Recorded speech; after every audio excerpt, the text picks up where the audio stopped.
true paranormal story. Nobody's ever gonna believe this. What the heck did I just see? Started seeing ghosts when I was only 8 years old. I saw that boy disappear. This isn't real. Welcome to the Raker'z Dozen. Raker'z Dozen. Thank you for joining me for another episode here on the Raker'z Dozen, True Paranormal Stories. And if you're new here, thank you for joining us. Today's episode is another story from the apartments on Highland Avenue. So sit back and relax, it's gonna be a good one. Like I said before, things just kept escalating in this apartment. And just as a reminder, if you have a paranormal story that you'd like to share, please submit your story to the Raker'z Dozen at gmail.com. Now let's get into it. Here's another chilling story my buddy experienced while living together in those Highland apartments. I started noticing my buddy was experiencing the running in the halls more frequently. Seems like him and his girlfriend would share stories with me every couple of weeks for a while.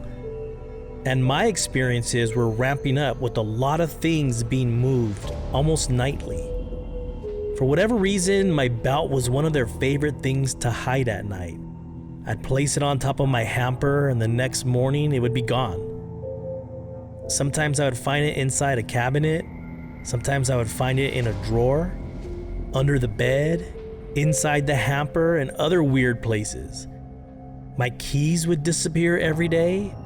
I had to start waking up 20 minutes early every day to search for them. It was getting pretty annoying to the degree I designated a specific spot for my keys and my belt every single night. Sure enough, one of them would be missing the next morning, and this went on for months. And then one day, my buddy called me in a panic. I was out running errands, and honestly, when I saw that he was calling, I knew something was wrong. This dude never calls me. I mean, never. We would just text or chat when we both got home. But if he was calling, I knew something was wrong. I immediately thought maybe something happened to his family. So I pulled over to answer the phone, and Bluetooth really wasn't a big thing back then. This was around maybe 2014-ish, 15, somewhere around there. And I previously got a ticket for talking on my phone. Yeah, I know it was ridiculous. Thank you, Huntington Beach PD. I was using my GPS, not talking on the phone. But because of that, I would rarely answer my phone while driving. Anyways, I pulled over. And so I answered his call. And before I could even say hello, he yelled out, "Where are you?" I was kind of confused, but I told him, "Yeah, I'm out running errands. What's going on?" He took a pause, almost like he was collecting his thoughts. I automatically assumed someone in his family passed away or something. He tried to speak, but didn't seem to be able to get the words out. I finally asked him, "Are you okay? Did something happen?" My buddy says slowly, "I saw my grandpa. He repeated. Now I'm really confused. His grandpa died when he was just a little boy. I said, I don't know what's going on right now, but are you okay, man? He said no. And my buddy started sharing what just happened. He said he woke up and was hungry, and he went into the kitchen and made something to eat. And after he was done, he started washing the dishes because he didn't want to hear me complain about dirty dishes in the sink. He's right, I would have complained. And as he washed the dishes, out of the corner of his left eye, he saw someone walk from the hallway into the dining area and stand near the front door. Assuming it was me, he just started talking. "Hey man, what do you have planned for today? Maybe we can grab some pizza or some beers later on." Just kept washing the dishes and started sharing what his plans for the day were. Supposed to go help my mom with some things today, but maybe we can meet up for dinner. Noticing the person he thought was me wasn't responding or saying anything, he finally stopped washing the dishes. and slowly turned around to face whoever was there. And then he saw him, his grandpa.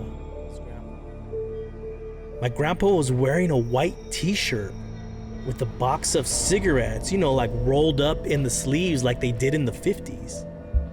And for a second I couldn't breathe or say anything. I just froze. And then my grandpa smiled and disappeared. I sat in my car trying to let his story sink in. In all the years I've known my buddy, he's never once acknowledged seeing anything paranormal in the house he grew up in on La Docena. Yes, La Docena, the same stories I've shared. And he used to talk crap about all the things I experienced in his home. I wasn't really sure what I should say, although the words, "I told you, motherfucker, these things are real," crossed my mind. But instead I told him, maybe he just wants you to know he's okay or something. Look, man, I'll grab some pizza and some beer on my way home, and we can talk about it. And we ended the call. I remember thinking, I don't know how much of this crazy stuff I can take. I felt like us living together just opened some strange door, but it wouldn't last much longer. I eventually moved into my own apartment alone. But I still wonder, why did his grandpa finally show himself to my buddy? Thank you so much for listening to this episode. Nothing makes you a believer like seeing your own family who passed away many, many years ago. If you enjoyed this story, please leave a 5-star review on wherever you get your podcast from. And if you're on YouTube, please subscribe, hit the notification bell, and leave the comment, "Grandpa, I love you," in the comment section so I know that you listened to the entire episode. This will help the show grow so I can bring you more true paranormal stories. And if you have a story that you'd like to share, I'd love to read it. So please email me at Raker'z Dozen@gmail.com. Thanks for listening to another episode and taking a trip down this paranormal plane.